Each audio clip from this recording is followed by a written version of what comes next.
여러 사람이 거기에 모여 기도하고 있더라. 아멘. 사도행전 12장 1절부터 12절까지 본문입니다. 여러 사람이 모여 기도하고 있더라. 여러 사람이 모여 기도하고 있더라 라는 말씀의 제목입니다. 오늘 본문에서는 베드로가 직접 겪고 목격하였던 하나님이 하시는 일, 그것에 대해서 증거하고 있습니다. 12절에 그 보고를 설명합니다. 12절. 깨닫고 마가라는 요한의 어머니 마리아의 집에 가니 여러 사람이 거기에 모여 기도하고 있더라. 자, 이렇게 지금 보고하고 있죠. 베드로가 옥에 갇혔었습니다. 그렇죠? 그런데 갑자기 풀려나게 됐어요. 내가 용서해 주세요 했던 것이라든가 도와주세요 했던 것이라든가 어떤 특별한 수고나 노력을 구한 것이 아닌데 신기하게도 갑자기 풀려나게 되었습니다. 어떻게 이런 일이 생길 수 있는가 알고 봤더니 마가의 다락방에 가서 보니까 거기서 사람들이 뭐하고 있었습니까? 기도하고 있었다. 자, 지금 이거를 보고하고 있다라는 거죠. 우리가 이제 신앙생활을 하다 보면 여러 가지 어려운 문제나 또는 어떤 갑자기 우리에게 찾아온 어떤 고난이나 환난이 같은 문제들이 갑자기 해결되고 풀리는 일을 경험하게 될 때가 있지 않습니까? 내가 그렇게 열심히 노력한 것도 아닌데 수고한 것도 아닌데 갑자기 이런 일들이 해결되는 것들을 우리가 경험하게 된다는 거죠. 자, 왜 이런 일이 일어나냐? 알고 보니까 여러 사람이 모여 기도하고 있었기 때문이다. 자, 이것이 성령께서 어떻게 우리에게 하나님의 일을 나타내고 보이시는가를 설명하고 있다는 거죠. 인생을 경험하다 보면 이제 알게 돼요. 아, 내가 지금 이 자리에 서 있었던 것은 날 위해 기도하는 사람들이 있었다. 이 기도하는 사람들을 설명하는 이유가 하나님께서 바로 이런 일들을 하신다는 거예요.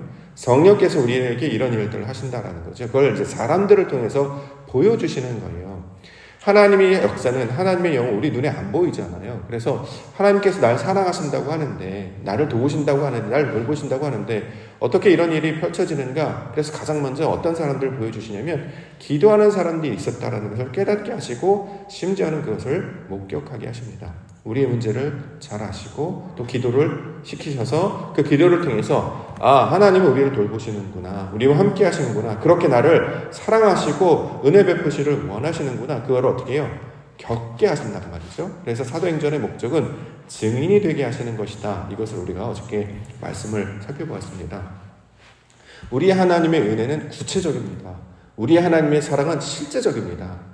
하나님의 은혜 말은 많이 하고 사랑하신데 말은 많이 들었는데 내가 별로 겪어본 적이 없다. 그렇죠. 그러면 언제 하나님의 은혜를 경험하고 언제 하나님의 사랑을 체험할 수 있겠습니까? 먼 훗날 죽고 나서 천국 가서 아니에요. 믿음의 눈이 열려지게 되면 이전부터 사랑에 오셨다는 것을 계속 깨닫게 하시고요. 심지어는 지금으로도 현재 나를 위해서 어떤 일을 벌이고 계시는가를 기도하는 사람들을 보게 하심으로 이 증거를 나타내게 해주셨다는 거죠. 그래서 우리 가운데 교회가 필요합니다. 왜요? 교회가 바로 기도하는 사람들이 모여있는 곳이기 때문입니다.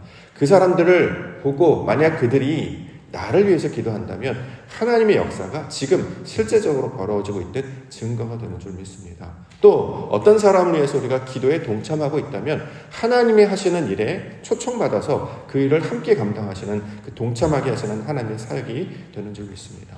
특별히 우리 교회 성령의 역사가 계속해서 나타나고 있다라고 많은 우리 성도님들이 증거를 이야기해 주시고 저도 보고 있는데요.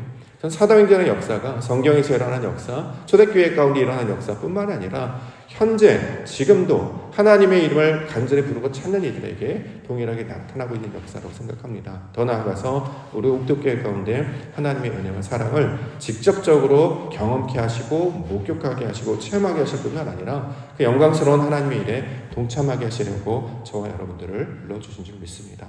지금 느껴야 되지 않겠습니까? 오늘도 깨달아야 되지 않겠습니까? 그러면 날마다 가슴이 떨리고 설레고 감격하고 내일은 또 어떤 일이 벌어질지, 그 다음에 어떤 일이 벌어질지, 이런 문제를 조금씩 경험해서 우리가 체득한다면 자녀들에게 할 말이 있는 거 아니겠습니까? 얘들아, 신앙생활 열심히 해야 돼, 교회생활 열심히 해야 돼. 그게 말로 한다고 애들이 알 수 있는 게 아니라 내가 겪었어, 눈으로 봤어, 엄마 아빠가 그걸 보고 겪었어 라고 증거한다면 이것만큼 선명한 복음의 도구가 어디 있겠습니까? 문제는 저와 여러분들을 그 증거로, 증인으로 세워주시고 목격하게 하시고 나타내 보이시려고 부르신 줄 믿습니다. 그러므로 성령의 역사 오늘도 보여주셔서 하나님의 놀라운 증거를 경험함으로 하나님의 복음을 증거하는 증인의 모습으로 살게 하여 주시옵소서. 이렇게 기도 가운데 나아가시는 성도님들과 교회가 되기를 주의 이름으로 하여 축원합니다. 자, 본문 내용 보겠습니다. 베드로 이야기하죠. 5절 함께 읽겠습니다. 시작. 이에 베드로는 목에 갇혔고 교회는 그를 위하여 간절히 하나님께 기도하더라. 자, 성령의 역사가 나타났어요. 그랬더니 어떤 일이 벌어지느냐? 교회가 어떻게 해요? 기도하기 시작하더라. 기도는 언제 했습니까? 예수님께서 마가의 다락방 제자들에게 내가 다시 올 때까지 약속을 붙들고 기도하라. 그 시점부터 본격적으로 사람들이 모두 기도를 하기 시작했단 말이죠. 그리고 무슨 체험을 했냐면 성령이 임하는 체험을 그들이 하기 시작했던 거예요. 자, 그렇죠? 예수님이 이제 더 이상 우리와 함께 하시지 않고 그가 보내서 성령이 우리와 함께 하십니다. 성령이 임하게 되면 어떤 일이 벌어지냐? 기도하기 시작하더라. 그것도 모여서, 그렇죠? 교회는 그를 위하여 간절히 하나님께 기도하더라. 이제 궁금해요. 교회는 왜 베드로를 위해서 기도했는가? 앞에 구절에 보니까 유대인들이 자, 그들을 공격했고 그들을 고발하면서 갇혔습니다. 자, 그럴 때 교회는 그걸 어떻게 반응하냐면 그 베드로의 문제가 내 문제를 여기게 하는 거잖아요. 저 사람의 문제가 나의 문제구나. 그래서 모두가 어떻게 해요? 한 마음이 되게 하시는 거잖아요. 그래서 베드로와 똑같은 마음이 되게 하셔서 하나님께 아버지 도와주세요. 또는 아버지 무슨 뜻입니까? 가르쳐 주세요. 이걸 지금 우리 가운데 보여주시려고 하는 건 아니겠습니까? 그래서 성령의 역사가 나타나면 어떤 일이 벌어지냐면 한 마음이 되게 하십니다. 모두가 다 한 마음을 품게 하세요. 그래서 우리가 예전에도 그런 적 있었잖아요. 우리 아이가 아파요. 우리 아이가 태어나자마자 아팠습니다. 그래서 기도 제목 주셨어요. 그래서 아버지가 새벽에 나오시기도 하고 금요일날 나오셔서 간절한 마음으로 하나님께서 그렇게 원하는 생명을 주셨는데 이 아이가 아픕니다. 이걸 어떻게 해야 될지 몰라서 우리 성도님들께 부탁드립니다. 우리 아이를 위해서 기도해 주십시오. 그래서 우리가 열심히 기도했단 말이죠. 그랬더니 어떤 일이 벌어졌습니까? 아이가 나왔어요. 우리 교회 예배를 하고 있고요. 놀랍게도 그 아이한테 팔을 벌려서 한번 안아봐도 되겠냐 한번 그 아이에게 얘기해 보십시오. 그럼 놀랍게도 그 아이가 다가옵니다. 환하게 웃으며 다가와요. 기도했던 사람은 비록 만난 적이 없어도 영이 통하니까 알게 되더라. 그 놀라운 증거를 우리 화면을 통해서 보여주고 있지 않습니까? 이렇게 내 문제가 아니었는데 저 문제를 내 문제로 여기게 하시고 저 사람의 문제를 나의 것으로 여기게 해주세요. 하나님께 마음을 접속했더니 그 하나님께서 다른 영혼을 보게 하시고 그 문제에 대해서 함께 간구하게 하신단 말이죠. 이게 성령이 공동체를 통해서 역사하는 증거로 우리 가운데 말씀하고 있습니다. 우리가 우리의 마음이 아이를 위해서 기도하거나 어른들을 위해서 기도하거나 누군가를 위해서 기도하고 있다면 전 이것은 성령의 역사가 나타난 증거다라고 생각합니다. 그래서 우리가 함께 교회에 모여서 나를 위한 기도도 합니다만 다른 이들을 위해서 중보기도하고 그들의 문제에 대해서 간절하게 간구하는 이유는 내가 믿음이 좋아서가 아니라요. 성령이 우리를 초청하시는 거예요. 하나님의 일에 동참하게 하신단 말이죠. 얼마나 영광스럽고 복된 일이 되겠습니까?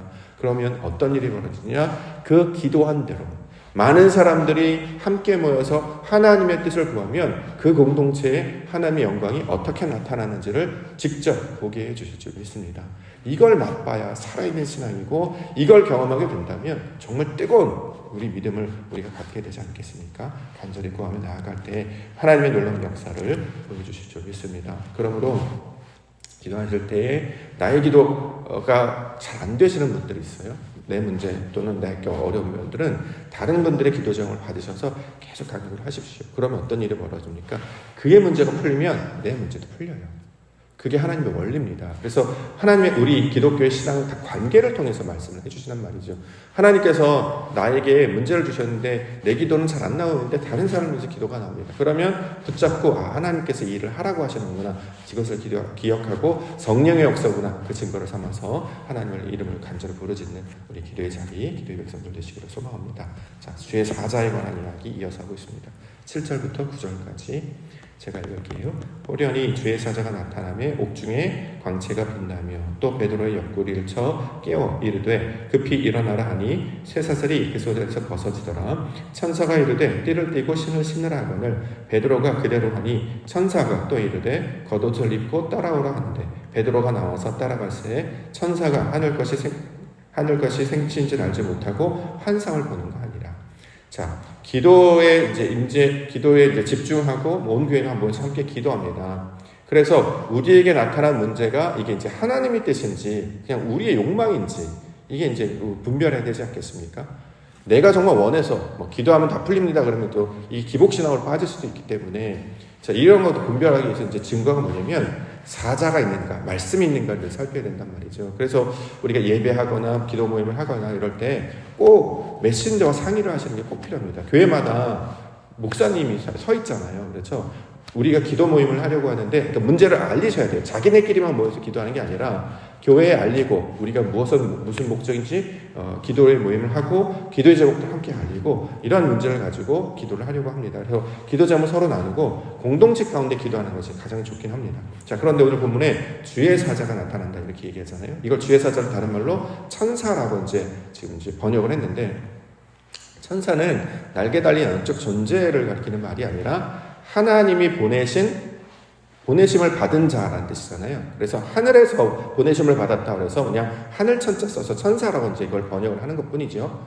그러니까 눈에 안 보이는 그런 날개 달린 이런 이 특별한 영적 존재가 아니라 말씀을 증거하는 선지자를 가리키고 있는 말입니다. 그래서 우리 안에 그래서 성령의 역사를 살펴보면 늘 사도들을 초청하지 않습니까? 하나님께서 이것이 아버지의 뜻이 맞는지 아닌지를 확인하기 위해서 우리 고넬료도 베드로를 초청했고 교회 단체도 주의 사자를 초청한단 말이죠. 그래서 그러니까 두세 사람이 함께 모여서 이게 하나님의 뜻인지를 확인하기 위해서 이 자리를 이제 만들고 있다라는 거죠. 그래서 그가 이것이 하나님의 뜻입니다. 우리가 함께 나아갑시다라는 마음을 합하며 나아가는 거예요. 그럴 때 하나님께서 이 기도 모임에 있는 그 공동체가 마음이 하나로 이렇게 마음이 모아지게 되면 이게 바로 하나님의 성령께서 행하는 일이 되기 때문에 나만이 아니라 그를 위해서, 그만이 아니라 우리를 위해서 함께 기도하게 될 때 그 공동체는 이 마음이 뜨거워지는 그 경험을 하게 됩니다. 그래서 기도 모임이나 말씀 모임이나 자기 것을 내어놓을 때 그런 경험들을 하시잖아요. 자, 그럴 때 함께 이야기를 나누고 같이 간구하게 되면 그 놀라운 일이 예전에 있었던 또는 언젠가 있었던 그런 옛날 일이 아니라 여기 이제 생시라는 표현 있잖아요. 지금 벌어지는 일이다. 우리 가운데 설명을 하고 있다라는 거죠. 우리가 이제 문제를 갖거나 기도 제목을 낼 때 처음에는 부끄러워서 또는 최면이 있어서 또는 이런 것까지 내도 되나라는 우리 고유의 문화 때문에 이런 것들을 얘기하기 좀 꺼려합니다. 그런데 하나님의 백성은 우리가 얼마나 귀하고 얼마나 내 체면이 중요한가 이거를 찾으려고 온 게 아니라 하나님 만나려고 오는 거잖아요. 다시 말해서 살려고 오는 거야. 살려고. 하나님이 없으면 못 사니까 내 체면이 뭐가 중요하고 내가 가진 그 경험이 뭐가 중요합니까? 당장 살아야 되지 않겠습니까? 근데 놀랍게도 성령이 임하면 내 가장 약한 부분을 드러내게 하세요. 여기에 그래서 이것을 여기 이제 쇠사슬이 옥에 가두고 쇠사슬에 매여 있었다. 이건 이제 모양으로는 옥에 갇혀 있는 모양이겠습니다만 영적인 의미로는 자기가 가지고 있는 자기 틀 있죠. 자기의 인식 여기에 매여 있는 거예요. 이러면 안 돼. 이건 불가능해. 자기가 가지고 자기 한계 이거를 어떻게 해요? 깨어버리시잖아요. 그래서 띠를 띠고 신을 시우나 이게 전신갑주의 표현이잖아요. 말씀으로 무장하고 하나님의 진리로 나를 새롭게 해석하게 된다는 것입니다. 겉옷을 입고 따라오라 할 때 이 겉옷이 바로 진리를 가리키는 말이죠. 하나님께서 우리 가운데 가르치는 말씀을 따라가는 거예요. 우리는 기도자야. 하나님의 백성이야. 내가 가지고 있는 걸 다 풀어놓고 아버지의 뜻을 따라가. 그러면 문제로 여기지 않게 돼요. 그래서 그걸 내어놓게 된단 말이죠. 그래서 풀어야 합니다. 기도 제목 있으면 이렇게 이야기를 내놓고 이야기를 내놓으면 놀랍게 이게 처음에는 그런 생각이 들다가 우리 믿음의 공동체를 만나서 이야기를 나누면 다 받아주시고요. 함께 아파해 주시고 함께 기도합니다. 그럼 어떤 일이 벌어집니까? 그 일이 해결될 줄 있습니다. 혼자 끙끙 앓고 있는 게 아니라 같이 내어놓고 함께 기도해달라고 얘기하고 우리는 사람에게 보이려고 얘기하는 게 아니라 하나님께서 역사하셔서 기대하면서 내놓는 거예요. 이미 내가 붙잡고 있었던 옥에 가둬서 내 문제에 갇혀 있었던 그 사람이 이걸 풀어놓는다는 그 자체가 벌써 성령의 역사가 되지 않겠습니까? 그러면 하나님을 바라보는 신앙은 바로 그런 것이다라는 거죠. 벌거벗은 아이처럼 나를 받으시옵소서. 우리 사랑이 많으시고 은혜가 풍성하시며 긍휼이 많으신 우리 하나님께서 반드시 그를 주목하여 보시고 우리를 받아주시고 그 기도에 대해 응답해 주실 줄 믿습니다. 11절 이에 베드로가 정신이 들어 이르되 내가 이제 참으로 주께서 그의 천사를 보내어 나를 헤롯의 손과 유대 백성의 모든 기대에서 벗어나게 하신 줄 알겠노라 하여. 베드로가 정신이 들었다라고 하지요. 이제야 참으로 깨달았다라고 하지요. 이게 바로 하나님이 하시는 일이었구나. 환상인가? 꿈인가? 생신가? 과연 이런 일이 있을 수 있을까? 했는데 정말 그런 일을 겪었다라는 거 아니에요? 참으로 알겠다. 이제야 하나님께서 이 모든 일을 하셨구나. 기도 모임을 하게 하신 것은, 기도를 시키신 것은 하나님께서 그 문제를 풀어주시려고 만드신 하나님 계획이었구나. 옥토교회를 보내시고 사람들을 만나게 하시고 기도 제목을 내놓게 하시고 기도시키시더니 응답해 주시려고 이런 일을 하셨구나라는 걸 깨달았다는 거죠. 그럼 뭘 우리가 알 수 있습니까? 하나님 살아계십니다. 하나님 우리를 사랑하신다. 하나님 우리와 함께 하셔서 주의 백성이 기쁘고 즐거워서 노래하고 하나님께 예배하는 것을 가장 기뻐하시는 우리 하나님이신 것을 우리로 알게 하신단 말이죠. 그래서 그런 사람들 뭐라고 합니까? 증인이라고 얘기하는 거예요. 우리는 세상 나가서 다른 게 아니라 증인 역할을 하는 거잖아요. 내가 하나님 봤습니다. 하나님이 살아계십니다. 하나님 나를 사랑하십니다. 이걸 외치는 거예요. 그 외치는 자의 소리가 딴 게 아니라 그거예요. 란 말이죠. 그렇기 때문에 우리 가운데 기도 제목이 생긴다라는 것은 하나님의 일이 시작되고 있는 증거가 되는 것입니다. 기도를 시작하면 응답해 주시려고 기도를 시키시는구나. 기도를 해야 내가 무슨 문제가 갖고 있는지 알고 있기 때문에 그렇지 않습니까? 내 기도 제목 생각이 안 나면 다른 이들로 해서 붙잡는 거죠. 저 사람의 문제가 해결되면 곧 나도 해결되겠구나. 왜요? 성령의 역사는 공동체를 통해서 역사하기 때문입니다. 이런 공동체를 만날 수 있다는 게 큰 은혜이며 선물이며 복이 된다는 거죠. 옥토의 땅에 그 하나님의 일을 함께 기대하게 하시려고 또 그 일을 목격하게 하시려고 저와 여러분들 불러주신 줄 믿습니다. 전심으로 찾고 구합시다. 전심으로 하나님을 기대합시다. 반드시 우리 가운데 일어날 줄 믿습니다. 그것을 기대하시며 기도 가운데 나아가시는 우리 믿음의 성도님들 되시기를 주의 이름으로 간증 축원합니다.